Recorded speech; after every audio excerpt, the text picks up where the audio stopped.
This patch we're launching a set of Bel'Veth changes that are aimed at making her gameplay pattern around her early levels weaker, which is currently very high skilled skewed, in order to allow her to fulfill her fantasy as a late game skilling champion. The major changes here are at making her Q at early levels function more like a regular dueling ability, 4 to 1 second cooldown. So I think this might have to go to 3, is my feeling. I think 4 might be too much.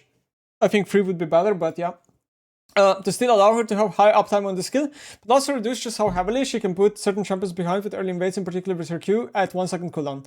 Historically, this has caused us to repeatedly nerf her when she's particularly strong at doing this, resulting in her in more balance around this capability at the loss of many of her other more core resonant functions. While we acknowledge that there is a subset of Bel'Veth players who love this capability, broadly we think it's playing too much trade-offs for the rest of her audience. She's also receiving a pretty significant hit to her base stats to allow more power budget for some of the other areas that Bel'Veth players have had strong fantasy and resonance with. Mainly the major change of this patch is giving her empowered form infinite duration at level 16, which hopefully feels like a good blend of mechanics and fantasy alignment. Yeah, so I went over these Bel'Veth changes a couple of days ago. I think they're good. I like what they're doing with her. I think the identity is good. The way it's being shaped up. Obviously, maybe she will either land too OP or too weak. My feeling is it might be too weak when she lands, but they will obviously over time buff or nerf her, and she will be probably in a better spot long term. So I feel like if you're a Bel'Veth player, you should be kind of happy about this. Maybe the only Bel'Veth players that aren't happy about this are super high elo Bel'Veth players, because, you know, Bel'Veth might not work as a full late game scaling champ in high elo nearly as well, and she kind of needs this like level 1 mechanic to make her like, you know, be better at like cheesing and stuff. But I think she will probably like get a bigger audience like long term because of this. Like a lot of regular players are gonna pick her up more, I would say, and I think like her having infinite scaling on ult is definitely a really good thing. And you're probably gonna max W now instead of E, right? If I remember correctly. Yeah, overall, I kind of similar to Clat. They made like changes to Clat some time ago, and I called they are going to be good changes. Kind of in the same boat here for Bel'Veth. Riven, since the release of Gluteneus, still don't know how to pronounce this, Griefs, a lot of healing from endless hunger buffs and the surrounding ecosystem, she has risen in the top of the pack. As a light fighter broadly, she's having the shape that we think is reasonably healthy, though long term giving her more choices in the first slot other than Axiom. More durable paths as well would be broadly desirable, though she synergizes very well with ability haste there. That would allow her to have modes of success that aren't just one-shotting her target. Okay, so I think they're trying to say that like they would like her to not be bound to like Russian Axiom Arc or some other like lethality item, and they would like her to have like an alternative build of like maybe like rushing Black Cleaver or like rushing like Sundered Sky or some sort of thing like that. Which I honestly think makes sense for the champion. I definitely think she's way too OP. Yeah, she's just way too OP. More dual changes from last patch were cool. However, they overshot in magnitude, and we haven't been super happy with the ult gameplay after seeing it on live. Losing a lot of the tension in whether or not he will successfully 1v1 them, and also making Mordekaiser feel a lot weaker outside of his R moment. One of the core concepts of Juggernaut class is that they should have windowed moments of target access, but should have on average less continuous target access than other classes. So for example, low or base MS. We think that Mord could do with more target access broadly, but though this type of windowed access, hence buffing his E. So okay, so like the way I feel it is that I definitely think Riot missed the mark on Mordekaiser changes last patch, and if I remember correctly, I called them out for it. I literally said this change makes no sense. Why are we buffing Mordekaiser R? There's way different ways to buff Mordekaiser. We should not be buffing R, and surprise to nobody, it broke the character. He gained like 4% win rate. He's like the highest win rate champion in the game. He has like no losing matchup. Like for the first 20 most common matchups, he has no losing matchup or something like that. Because he's obviously too stat checky. He gets level 6, he ults you, and he wins. It's stupid. Should never be buffing his R. His R should not be... It's like buffing Garen R. It's the same. It's really not okay. And I called them out on this. I was so critical of them. I was like flaming them really hard. Because every patch, they always make one choice on a champion that makes no sense. And I'll get to that soon, because there is one on this patch that really triggers me. Okay, so yeah, let's read it.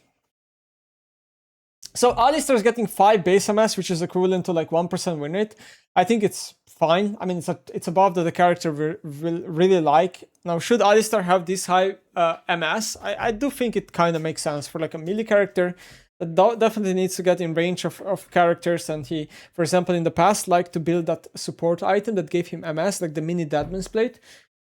Forgot the name of it. Definitely doesn't have the same item anymore available to him, but I think it does make sense. You know, Kai'Sa is getting some passive on hit damage. So the question here that I have is, I'll try to look it up really fast, is because Kai'Sa passive I think got nerfed one time, and I wonder what the numbers on this was before. Let's see if I can find it. Maybe I'll passive damage 5 to 23. Was it this? Base damage 5 to 23? Was it? Where is she? 4 to 24. So 4 to 30. AP ratio the same. Per prior stack? Per prior stack. Okay, I don't... Oh, the AP ratio... No, the base damage here is buffed as well. Okay. But the AP ratios are the same. Yeah, Trailblazer, that's the item I was talking about. Yeah, I mean... I think this is a solid way to buff Kai'Sa. Give her a bit more damage. I don't have any complaints about this. Maokai Q monster mod going up again. So again, this is another character that I would immediately check what his monster mod used to be, right? Because it's the same. They nerfed it one time. So if we go to Wiki, so we have 120, 160. So it was 100 to 180, if I understand correctly. And now it's gonna be... No, sorry, I think that's the wrong number. I went too far back into the patch. Whatever. It's getting buffed by 10. So I guess Riot thinks it needs... Riot thinks Maokai needs a really small buff in order to be close to like viable, I guess. Or like good. Damage is also up by 10% AP ratio. So the thing is like... Maokai Jungle did used to buy Lianji. I'm not really sure what the best first item is right now. It might just be Tank, because Lianji got nerfed a lot. For Maokai top lane, is he buying a lot of AP items? I don't think so. I don't know. I don't think so. So, yeah, not much to say, honestly. I just feel like... they're going very small, very light on the buffs here. Volibear will get his Q CD reduced by 2 seconds in early game, which is very huge for a champion that not only needs to gap close onto the opponents, his biggest weakness is obviously being kited, but also an ability that he doesn't max first. He maxes it pretty much last usually, or maybe second, I'm not sure. So looking at Volibear, I feel like there was one time this ability got nerfed already, but... No, I guess they didn't nerf the cooldown, they nerfed the amount of move speed the ability gives. So it seems like this might be the first time Volibear will have a lot quicker Q now than before, so people will need to get readjusted. But I need to again say that move speed buffs to Volibear, to characters that literally their main weakness is just getting on top of the opponent, are really huge. And normally when Riot balances Volibear Q, the champion really fast becomes over the line and then becomes also useless really fast when they nerf the ability. So this is very big. So this is the change right here. We are into it that I have the most problem with this patch, and I'm calling it now. It's a complete fuck up. So Zac is getting 0.5 armor and a second off E cooldown, which is more than 1% win rate of Shanked. And looking today at his like jungle win rates and top win rates, there's a very high chance, I'm gonna call it, I think this champion will be overpowered when this comes out. So armor growth is, I think, understandable to buff because it is slightly on the lower end for a melee champion, and Zac tends to stack a lot of health in his items, therefore armor becomes a little bit more efficient as well. So I'm okay with this change. But what really fucking tilts me about this change is how out of line someone at Riot is to buff Zac E cooldown. It's like every single time. First of all, Zac has very haste stacking builds with like either the Rush Proto Belt or the Rush Mandate, and every Zac obviously maxes E first. And there's so many instances. It's like, it reminds me of Vi, where Zac jumps on you and he fights you for like 2 seconds and his jump is already back on cooldown. So why the fuck are we buffing this ability? It's like crazy to me. And yes, 1 second might not be a lot since he builds a lot of haste, but like It's an ability that is like his main gap closer, first max ability, does really good base damage. Also, this is gonna give him like spots where he's just gonna escape. Jump in and then gets the jump back so fast that he's just gonna jump over a wall and escape. I think this is like absolutely absurd. And it's like, I got so triggered when I saw this. This is, in my opinion, a complete failure on how to buff Zac. So, Locke, another set of nerfs. 25 base health down. Massive for his lane, massive for his early lane, snowballness. Q nail damage down again by 10, flat. WMS down by 20% at max rank. W gray health base down by 40 base. So they're basically making it so you want to max E second on Locke. Yeah, it's finally happening. You will be above maxing E second on Locke, and I think these nerfs are brutal, honestly. I think these nerfs are at least 3% win rate. At least. This is massive. Wouldn't be surprised if the champion becomes kind of bad. We'll see though. He is quite OP right now. Mort R still. Yeah, back to 10%. It completely broke him. Classic. E cooldown will instead be lower. So I definitely think this is a way better way of buffing Mordekaiser, and honestly, like who wouldn't have seen that coming? Honestly, I would have been able to tell them this instantly, that buffing Mord E is a way better idea than buffing Mordar. Like I called it out immediately when the patch hit, last patch. The Fury R damage will go down by 25, 25. So 25 base every rank, and it will lose 20% bonus AD. Oh, sorry, is this 120 total AD and this goes to 100% bonus AD? Is this how it works? And per packmate damage on R will also go down by a lot. Wow. That is a massive hit to Neferi R. Like, no joke, this ability got gutted, in my opinion. It got gutted with damage here. And I wonder if it's not even worth putting a point into R. I think it might not be, unironically. I think it might not be worth to put any points into R anymore. It might just be worth having 1 point in R and maxing E and W faster. Wow. It is a fair nerf because it is basically a no counterplay, uninteractive ability that probably shouldn't be doing a lot of damage when she Rs you. So it kind of makes sense in a way. Riven. R bonus AD down by 5% and R2 minimum damage bonus AD ratio down by 5% at max 15%. So a lot of people were saying that like this is a placebo nerf. And it's like, I don't think so. I don't think any nerf that like revolves around AD ratios and stuff like that is a placebo nerf on Riven.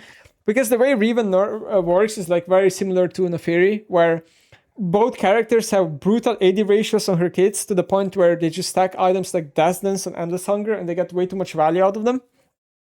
I think every single point of percent AD bonus damage on Riven will hurt her a lot because basically the R that gives you AD here amplifies every single other ability and auto attacks. So this is like every ability getting affected, every auto attack that you do getting affected, right?